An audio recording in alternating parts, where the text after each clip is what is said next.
quietinho do jeito que você estava, sem falar com ninguém. O Espírito Santo, Ele está trabalhando nas nossas vidas. Sinta a presença do Espírito Santo. Sinta a presença dEle.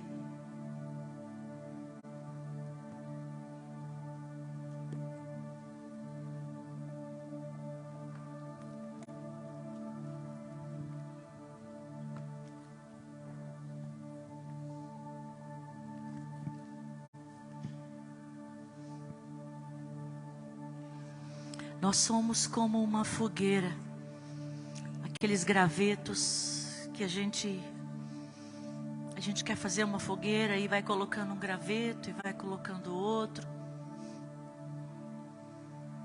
E devagar a gente coloca o fogo e começa a acender no papel ou em algum artifício para fazer o fogo pegar. E o fogo começa a pegar em num graveto e vai tocando nos outros. E vai tocando nos outros. E o fogo vai crescendo. O fogo vai aumentando. Assim é a chama do Espírito Santo dentro de nós. Quando nós chegamos, nós estamos tão preocupados. Tantas coisas na cabeça, tantos pensamentos. Mas nós chegamos aqui. O Senhor nos trouxe. E Ele deseja aquecer os nossos corações nessa manhã. Deixa o Espírito Santo tocar você. Feche os seus olhos por um minuto. Se desligue de tudo. Se ligue apenas na chama do Espírito Santo, que está dentro de você e que quer aquecer o seu coração. Agora. Não é amanhã, é agora.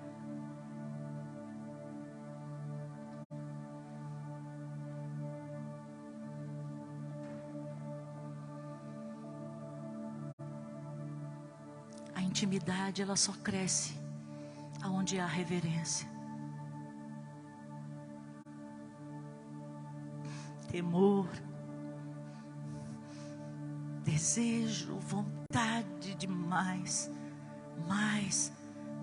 da presença dEle.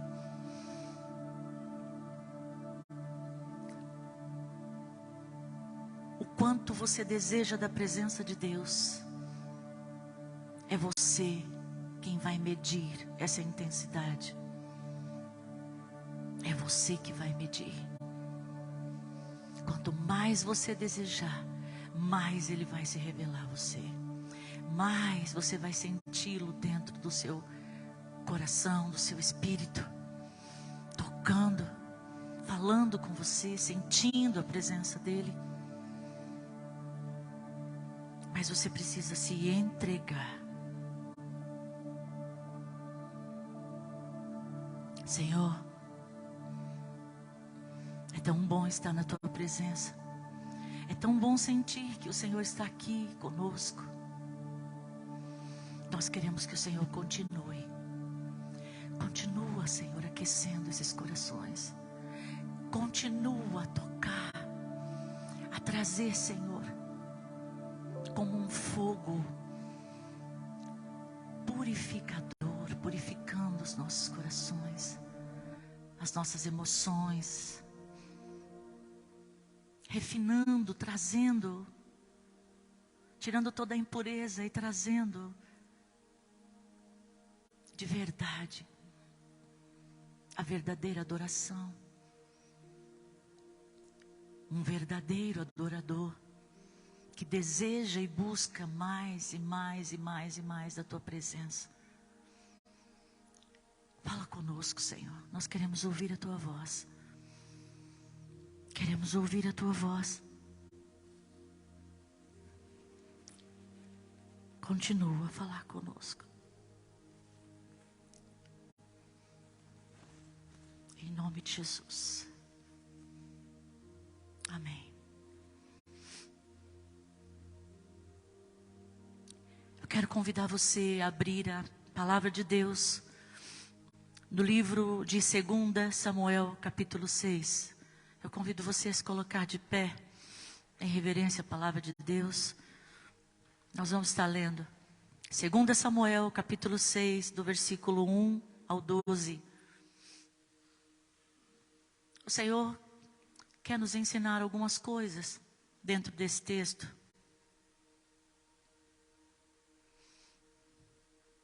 Versículo 1 diz assim: De novo Davi reuniu os melhores guerreiros de Israel, 30.000 ao todo. Ele e todos os que acompanhavam partiram para Balaá, em Judá, para buscar a arca de Deus. Arca sobre a qual é invocado o nome do Senhor dos Exércitos, que tem o seu trono entre os querubins acima dela. Puseram a arca de Deus num carroção novo e a levaram da casa de Abinadab, lá na colina. Uzá e Aiô, filhos de Abinadab, conduziam o carroção com a arca de Deus. Aiô andava na frente dela. Davi e todos os israelitas iam cantando e dançando perante o Senhor, ao som de todo tipo de instrumentos, de pinho, harpas, liras, tamborins, chocalhos, símbolos. Quando chegaram à eira de Nacon, Uzá esticou o braço e segurou a arca de Deus, porque os bois haviam tropeçado. A ira do Senhor acendeu-se contra Uzá, por seu ato de irreverência. Por isso Deus o feriu, e ele morreu ali mesmo, ao lado da arca de Deus. Davi ficou contrariado, porque o Senhor, em sua ira, havia fulminado Uzá. Até hoje aquele lugar é chamado de Pérez Uzá. Naquele dia Davi teve medo do Senhor e se perguntou: como vou conseguir levar a arca do Senhor? Por isso ele desistiu de levar a arca do Senhor para a cidade de Davi. Em vez disso, levou-o para a casa de Obed-edom de Gate. A arca do Senhor ficou na casa dele por 3 meses, e o Senhor os abençoou, a ele e a toda a sua família. E disseram ao rei Davi: o Senhor tem abençoado a família de Obed-edom e tudo o que ele possui, por causa da arca de Deus. Então Davi, com grande festa, foi à casa de Obed-edom e ordenou que levassem a arca de Deus para a cidade de Davi. Até aqui. Você pode se assentar. Nós vemos aqui que Davi, ele reúne os seus melhores guerreiros. Eles partem para Balaim de Judá para buscar a arca do Senhor, para levá-la para Jerusalém. A arca ela foi colocada então num carroção, uma carroça nova. Fizeram a carroça para isso. E essa carroça, ela era puxada por bois. Os bois conduziam essa arca. E eles foram até a casa de Abinadab. Essa arca estava na casa de Abinadab por 20 anos. Ficou lá. Foram, pegaram a arca. Colocaram em cima do carroção. Os 2 filhos de Abinadab conduziam, um na frente, outro atrás. E Davi estava lá dançando, né, festejando, toda alegria, levando, porque ele queria levar a arca para Jerusalém, para a casa de Davi. Mas aí acontece um incidente. os bois tropeçam. E Uzá leva a mão à arca. Naquele momento, Uzá, quando ele vê que os bois tropeçaram e a arca, acho que ele pensou assim, ela vai tombar, ela pode cair. E ele colocou a mão para tentar ajudar, proteger a arca. Mas Deus não gostou da sua atitude. Foi uma atitude de irreverência, diz a palavra.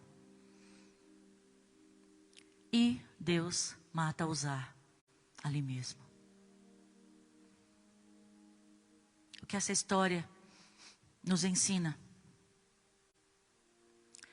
Em primeiro lugar, a arca ela não poderia ser levada por guerreiros.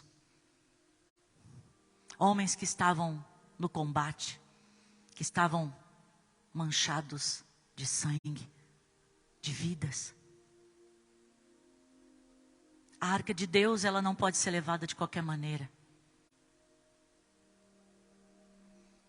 A segunda coisa foi que eles colocaram a arca em cima de um carroção, puxada por bois. E isso nos remete a entender que um carro de boi, um carroção puxado por bois, é sacrifício humano. E Deus não quer sacrifício humano. Essa arca ficou lá na casa de Abinadab por 20 anos. Aiô e Uzá, eles se acostumaram com a arca dentro da sua casa. Abinadab se acostumou. Quando nós vamos na loja e compramos uma TV nova, de última geração, nós procuramos um lugar bacana para colocar ela na sala, um lugar de destaque. Vamos supor aqui, ó, que linda TV. Lugar de destaque. E quando a TV chega, todo mundo fica feliz, é uma novidade, né? Vamos assistir, vamos ver isso, aquilo. E as crianças, eu quero ver o desenho, aquele desenho favorito e tal. E a TV tem um controle, e o pai fala, ó, ninguém pode tocar nesse controle, só eu. Só eu posso pegar no controle. Né? Não é assim? Todo esse cuidado, ele é tido no início. Mas o tempo vai passando, o controle, ele vai passando de mão. Não vai estar mais na mão do pai. Porque a criança, ela quer ver uma coisa, e a mãe vai lá, e liga, e coloca. Então você imagina a arca de Deus 20 anos dentro da casa de Abinadab. No início, existia reverência. No início, existia temor. É a arca de Deus. Mas passou-se 1 ano, 2, 5, 20 anos. E o que aconteceu com aquela família? Eles começaram a se familiarizar com a arca. Foram se acostumando com ela.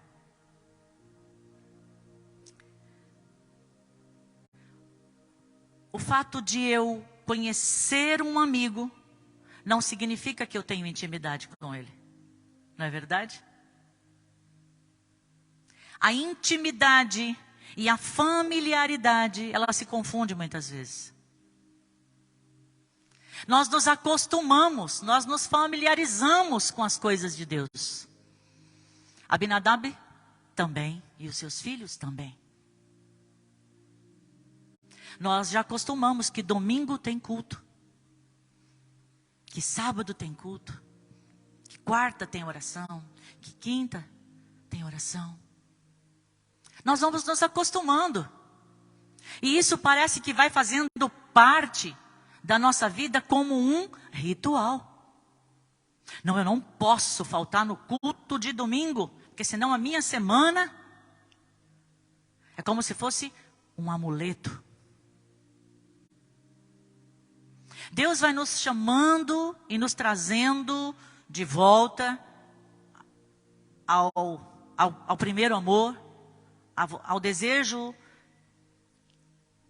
dele para nós, que é o caminho da intimidade.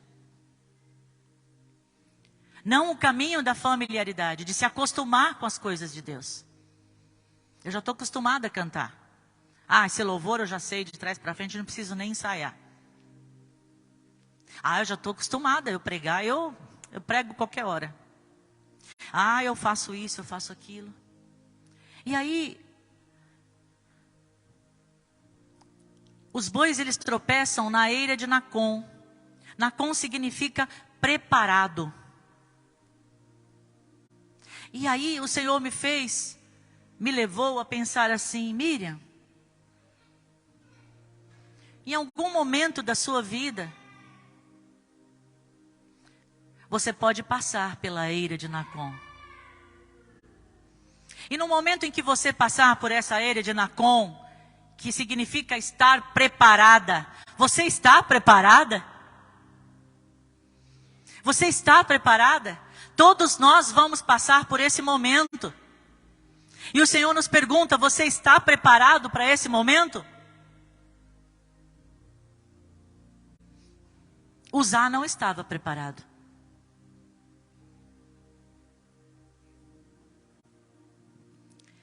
O método de Deus é importante porque ele visa o resultado e não a praticidade do homem.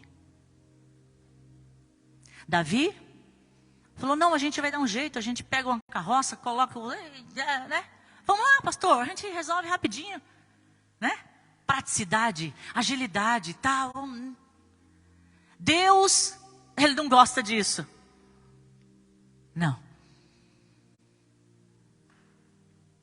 Porque Deus, ele tem um plano para todas as coisas.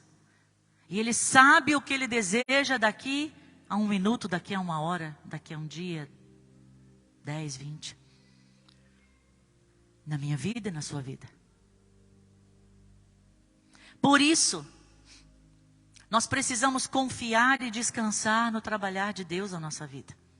Nós não podemos adiantar a vontade de Deus na nossa vida e nem atrasar. A gente atrasa, né? A gente faz isso. Mas também está errado. Nem adiantar e nem atrasar. Nós precisamos confiar no tempo de Deus. E no método de Deus. Davi errou. E naquele momento em que acontece aquele incidente, eu acredito que ele colocou a mão na cabeça e falou: meu Deus, o que eu fiz? Eu imagino que na posição dele, né? A culpa é sempre do chefe, né? E eu imagino o sentimento que ele ficou em ver aquele rapaz morto. Por causa de uma imprudência dele. De Uzá? Sim. Mas de Davi? Sim. Muito sim. Para Davi. Porque ele era o líder. A arca de Deus, a presença de Deus, ela não pode ser carregada de qualquer forma. Foi isso que Deus ensinou para Davi e para os guerreiros que estavam ali e para todos que estavam presentes. A música parou. A dança parou. E a festa deu lugar a um cortejo.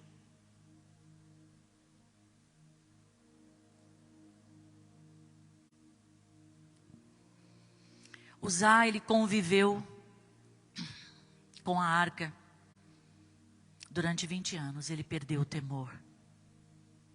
Ele se acostumou com as coisas de Deus. E Deus tem falado assim: Miriam, você se acostumou com as minhas coisas. Você não pode se acostumar. Como você se acostuma com uma cadeira que você tem há 30 anos e não troca. Que ela já virou de estimação. Eu não sou um cachorrinho de estimação. Eu sou o seu Deus. A arca carregava a presença de Deus. Hoje nós carregamos a presença de Deus. Você consegue entender isso?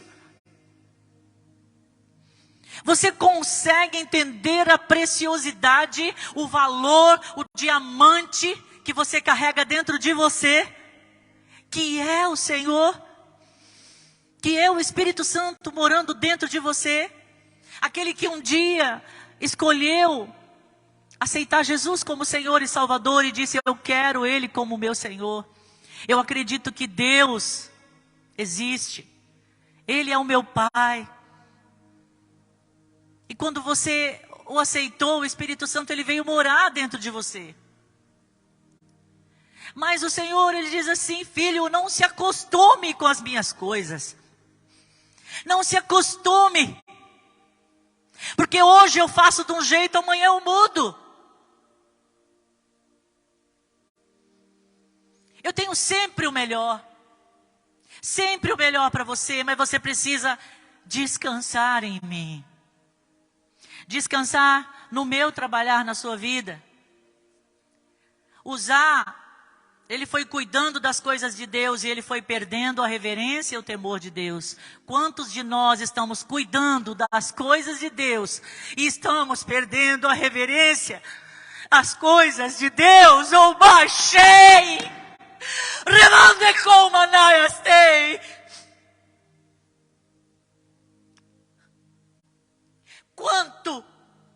Quanto nós estamos perdendo a reverência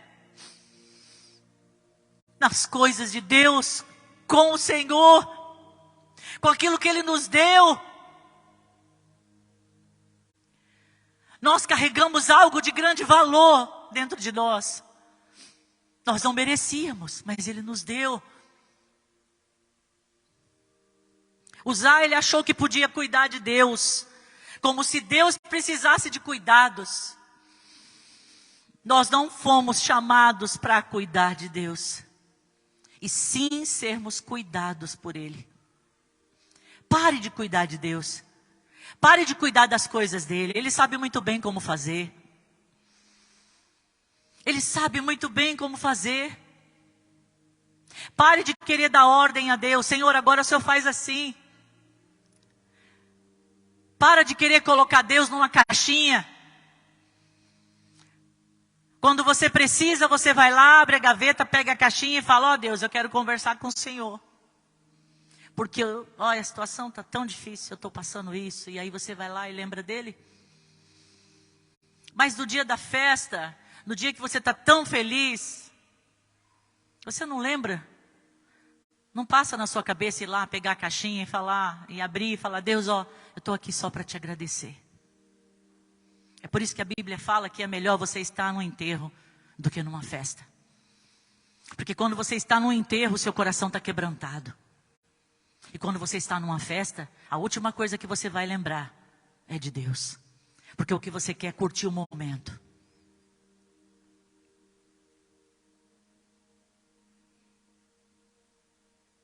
E eu pergunto para você: quando foi que você parou de acreditar nos cuidados de Deus? Quando foi? Essa é uma pergunta para mim e para você. Quando foi que nós paramos de acreditar nos cuidados de Deus? Com a nossa vida, com a nossa família.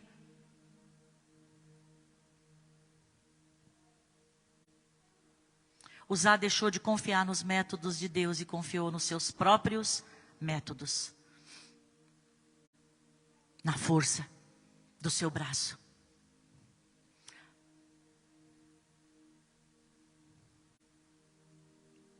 Não queira administrar, manipular as coisas de Deus.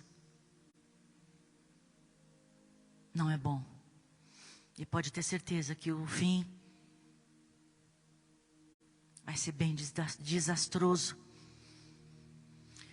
A palavra de Deus diz em Jeremias 48:10: maldito aquele que faz a minha obra relaxadamente. Então eu preciso pensar que o ministério, a igreja, o louvor, o culto, a casa, a minha família, os meus filhos, tudo meu, né? Ó, tá vendo? Como é que nós somos? É tudo meu. é meu ministério, é minha igreja, é minhas ovelhas. É tudo meu. Não é do Senhor, é tudo meu. Nós já começamos a errar assim, pensando dessa forma. Nós não podemos manipular as coisas de Deus. Porque as coisas elas precisam ser cuidadas e transformadas de acordo com a vontade dEle, no tempo dEle. E muitas vezes nós estamos frustrados, sabia? Quantos anos você já tem de vida cristã? 1, 5, 10, 30, 40, 50? Você se acostumou com essa vida? Eu nem sei mais viver no mundo, que já me acostumei em ser cristão, em ser crente. O Senhor diz, essa palavra é pesada, né? Maldito. Maldito é aquele que faz a minha obra de qualquer jeito, fazendo como se estivesse fazendo para ele mesmo, não para Deus, não para mim.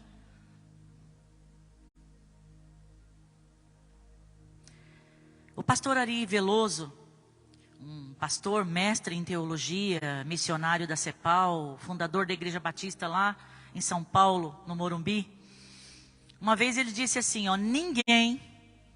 nenhum homem de Deus acorda pela manhã e diz assim, eu vou acabar com o meu ministério. Isso não existe. Ninguém acaba com o seu ministério num dia. Ele não acorda pensando assim, eu vou acabar hoje com o meu ministério. Hoje eu vou fazer. Não. Por quê? Porque as situações da sua vida, os anos que ele vai vivendo, uma coisa vai puxando a outra. E ele vai chegar na mesma situação de Abinadab, de Uzá e Aiô. Se familiarizando com as coisas de Deus. Mas ele não consegue mais ouvir a voz de Deus, porque a voz do eu dele é muito mais alta. Ele não prega mais o que Deus manda pregar, ele prega aquilo que ele quer. Ele não canta mais o louvor que toca, que o Senhor fala assim, olha, eu quero que você adore com esse louvor. Porque naquele momento eu quero fazer algo na vida das pessoas. Não, eu vou cantar esse louvor porque eu gosto desse. Isso se chama familiarização. A gente vai se acostumando, se familiarizando com as coisas que é de Deus e não nossa. O ministério é dele. A igreja é dele. A ovelha é dele. A casa é dele. Os filhos é dele. Ele só nos deu para cuidar. Mas tudo é dele. Nós somos dele. Ele nos criou. Nós temos um criador. Um dono. Em que nós precisamos prestar conta do que estamos fazendo. Naquele dia, Davi teve medo de Deus. E ele entendeu que não é fácil andar na presença de Deus. E aí ele muda. Ele muda tudo. Aí nós vamos ver aqui no mesmo capítulo, versículo 13. Quando os que carregavam a arca do Senhor davam 6 passos, eles sacrificavam um boi e um novilho gordo. Davi vestindo o colete sacerdotal de linho, foi dançando com todas as suas forças perante o Senhor, enquanto ele e todos os israelitas levavam a arca do Senhor, ao som de gritos de alegria e de trombeta. E agora, quem estava carregando a arca? O carroção com os bois? Não, os levitas.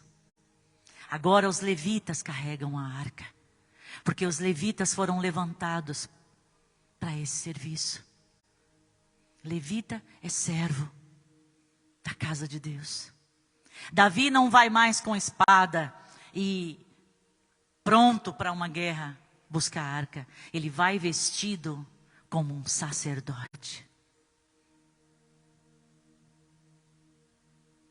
E além disso, a cada 6 passos que eles davam com a arca, eles paravam e sacrificavam um novilho, um carneiro, em gratidão à presença de Deus. Em gratidão. Davi entendeu quem ele é e quem é Deus. Às vezes nós aprendemos quem nós somos e quem é Deus da pior maneira possível. Porque Ele deseja que a gente aprenda rápido e de uma maneira bacana, que a gente não venha sofrer. Mas, infelizmente, a gente só aprende no meio da dor. Abinadab, ele ficou 20 anos com a arca na sua casa. E não aconteceu nada na vida dele nem da sua família. Mas Obed-Edom, porque quando acontece essa situação, a arca é levada para a casa de Obed-Edom. A arca ela ficou 3 meses na casa de Obed-Edom. E Deus abençoou Obed-Edom e a sua família e a sua casa. Por que será? Porque Obed-Edom, ele entendeu o que estava dentro da sua casa. Era a presença de Deus. Ele entendeu quem ele era e quem era Deus e que ele não era digno da presença de Deus. Ele não era digno. Então você imagina um homem quebrantado, olhando para aquela arca, não chegando perto, porque tinha toda, aquele cuidado, aquela reverência de chegar perto da arca.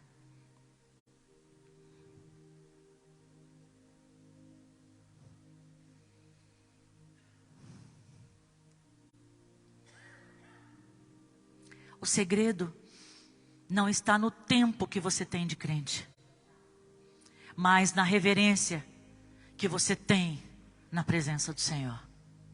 Então você pode ser crente, cristão, há 30, 50 anos. E você pode ter 1 mês, 1 ano que você conheceu Jesus. Não tem diferença nenhuma, porque Deus não conta dessa forma. Deus não conta dessa forma. Ele já tem 200 anos aí na minha presença e esse aqui só tem 1 mês. Não, Deus não conta dessa forma. Deus, ele olha e para onde? Para o coração. Ele ora para o coração. E Obed-Edom, ele tinha reverência na presença de Deus. Ele reconheceu quem Deus era.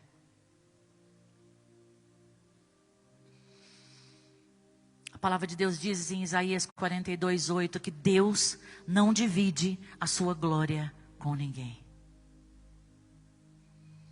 É somente Ele que precisa aparecer. Mais ninguém.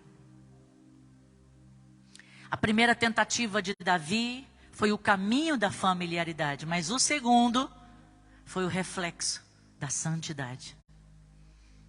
Ele entendeu. Ele entendeu. Todo o mérito é de Deus. O que movia o coração de Davi a dançar no Senhor no ápice do seu ministério. O que movia o coração dele? Foi porque Davi, na sua inconsequência, lutou contra um gigante para defender o povo de Deus. Na inconsequência de Davi, ele enfrentou um gigante por amor ao Senhor. Ele sabia que ele estava levando a arca pela graça de Deus, não por quem Davi era. Porque quando ele pega essa arca, ele não era mais um menino que enfrentou o gigante. Ele já era rei. Mas ele não falou assim, eu sou o rei. O que Deus está pensando? Eu sou. Não. Ele entendeu. De uma maneira triste. Mas ele entendeu. Que ele estava levando essa arca pela graça de Deus sobre a sua vida, sobre o que Deus estava fazendo na sua vida. E mais uma vez, ele aprendeu a lição. Nós somos limitados e Deus nos ama e nos chama para perto. Ele nos chama para o caminho da intimidade. Deus, ele deseja nos abençoar, tornar você conhecido. Aqueles que estiverem perto de você serão abençoados. Mas ele diz que a intimidade só vai crescer quando você tiver reverência na presença de Deus. Quando eu tiver reverência na presença de Deus. Quando nós desejarmos a presença do Senhor, esse fogo do Espírito Santo queimando dentro de nós. É desse jeito. É isso que o Senhor fala conosco. Ele deseja mais. Ele quer te dar mais. Mas nós precisamos entender quem somos e quem é Ele. E que pela sua graça fomos salvos. Porque pela graça sois salvos por meio da fé. E isso não vem de vós. É dom de Deus. Efésios 2:8, lembra? É pela graça que fomos salvos. E o Senhor nos chama para a sua presença. Deus, ele está buscando adoradores que o adorem em espírito e em verdade. Que desejem a presença dele mais que tudo. Mas não só na igreja, em casa, no carro, junto com a família. Que deseje ser diferente. Que deseje em dizer assim, Senhor, o que precisa mudar em mim? O que está errado? Muda. Mas não é a roupa. É lá dentro, é o coração, é a motivação, é os desejos. É a intenção do coração. Existe um ditado que diz que de boa intenção o inferno está cheio. Se você está com boa intenção, então esse é o momento de você se arrepender, pedir a Deus perdão e dizer, Senhor, eu não quero mais ter boa intenção naquilo que eu faço. Eu quero fazer de todo o coração. Eu quero fazer de uma forma que alegre o teu coração. Eu quero fazer com a tua direção. Eu quero sentir a tua presença quando eu cantar. Eu quero sentir a tua presença quando eu quando eu começar a orar. Quando eu ler a palavra de Deus lá na minha casa, no meu quarto, na minha cama. Eu quero sentir a tua presença. É isso que o Senhor pede de nós. É isso que Ele espera de nós. Por isso Ele diz, por favor, não queira me colocar igual a outras coisas. Não me iguale porque eu não sou igual. Então, não vamos mais nos acostumar com as coisas de Deus. Mas vamos colocar as coisas de Deus em primeiro lugar na nossa vida. Eu virei para o culto, porque eu vou adorar ao Senhor. Eu vou para o culto, porque eu tenho sede, eu tenho fome de estar na presença dEle, eu quero mais dEle, eu quero ouvir a palavra, eu quero aprender, eu quero cantar, eu quero estar com os meus irmãos adorando a Ele.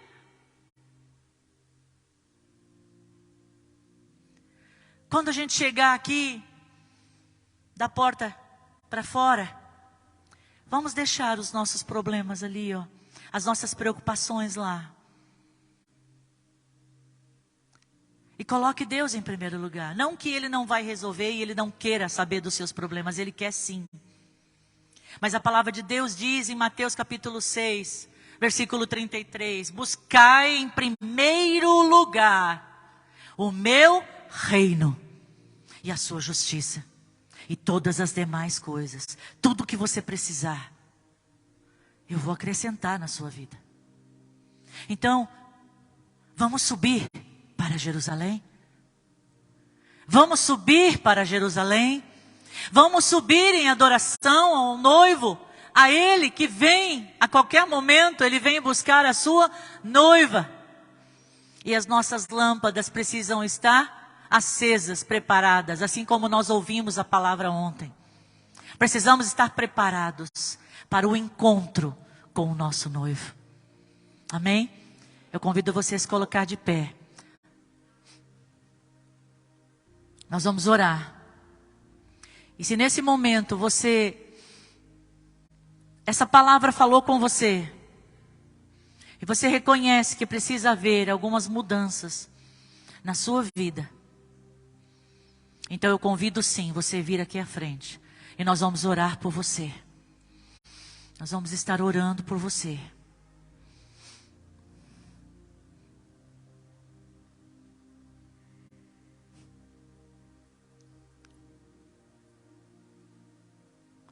Você sabe o que é o milagre? Milagre é eu dar o primeiro passo para o milagre acontecer. Milagre é eu crer, eu ter fé de que algo vai mudar a partir do momento em que eu entreguei nas mãos do Senhor. Tudo vai mudar, porque Ele tem o melhor para mim. Quando eu acredito nisso, quando eu confio nisso, e eu dou o primeiro passo, o milagre acontece. O milagre acontece. Amém? Amém. Seja bem-vindo. O Ivan, ele entendeu hoje e ele quer aceitar o Senhor Jesus como Senhor e Salvador da vida dele. Eu quero que você estenda a sua mão direita para ele e vá orando por ele, pela sua família. Vai orando, vai intercedendo por ele, porque ele precisa da sua intercessão, ele precisa.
Aleluia, glória a Deus. Temos um irmão, Ivan, aleluia. Deus é bom, Deus é muito bom. Vem cá, vem cá. Lúcia, vem cá, vem cá, vem cá, vem cá, Lúcia. Não esqueci de você não. Lúcia, nós te amamos, viu? Nós te amamos muito. Nós sentimos a sua falta. Você sabe que você é preciosa para o Senhor e para nós. Pai, estende a sua mão. Em nome de Jesus, nós queremos colocar a vida da Lúcia diante de Ti, Senhor. Pai, o Senhor já conhece, ela é Tua serva amada. Senhor, em nome de Jesus, nós não sabemos o que ela tem passado, quais são as lutas, mas nós te pedimos em nome de Jesus que o Senhor venha agora com a Tua força, fortalecendo, Senhor, os seus joelhos, as suas mãos, todo o corpo, Pai, fortalece. Traz, ó Deus, agora o refrigério sobre a dor na alma. Traz, Senhor, em nome de Jesus. Tira tudo aquilo que está afligindo o coração da tua serva. Renova as forças dela. Traz um ânimo, Senhor, que ainda ela não viu e não conheceu. Oh, recomanaste. Em nome de Jesus nós te pedimos. Nós abençoamos a tua filha. Ó Deus, se apresenta a ela a cada dia. Se revela a ela. Para que ela possa, Senhor, a cada dia mais estar preparada para o teu encontro. Em nome de Jesus. Amém. Amém. Que Deus abençoe a sua vida. Você não veio aqui, não tem problema. Mas se você crer em seu coração que Jesus Cristo um dia veio a essa terra, há mais de 2000 anos atrás, morreu numa cruz crucificado, e ao terceiro dia Ele ressuscitou de dentre os mortos, e hoje Ele vive ao lado de Deus, e Ele é o nosso Senhor e Salvador. E Ele disse assim: eu não quero ficar sozinho nesse céu, não. Eu quero uma igreja comigo. Eu quero muitas pessoas comigo para viver eternamente e uma vida em abundância, uma vida que não vai acabar com 100 anos, uma vida que vai ser eterna na minha presença, onde nós vamos poder louvar ao Senhor eternamente e para sempre, e para sempre, e para sempre, e para sempre. Que o Senhor fortaleça, os teus joelhos vacilantes e as tuas mãos frouxas. Que o Senhor fortaleça você. Que o Senhor te levante nessa manhã. Que o Senhor traga cura à sua alma, traga refrigério à sua dor. Em nome de Jesus, nós profetizamos a você que está nos assistindo agora. Receba Jesus, receba mais de Deus. Aleluia.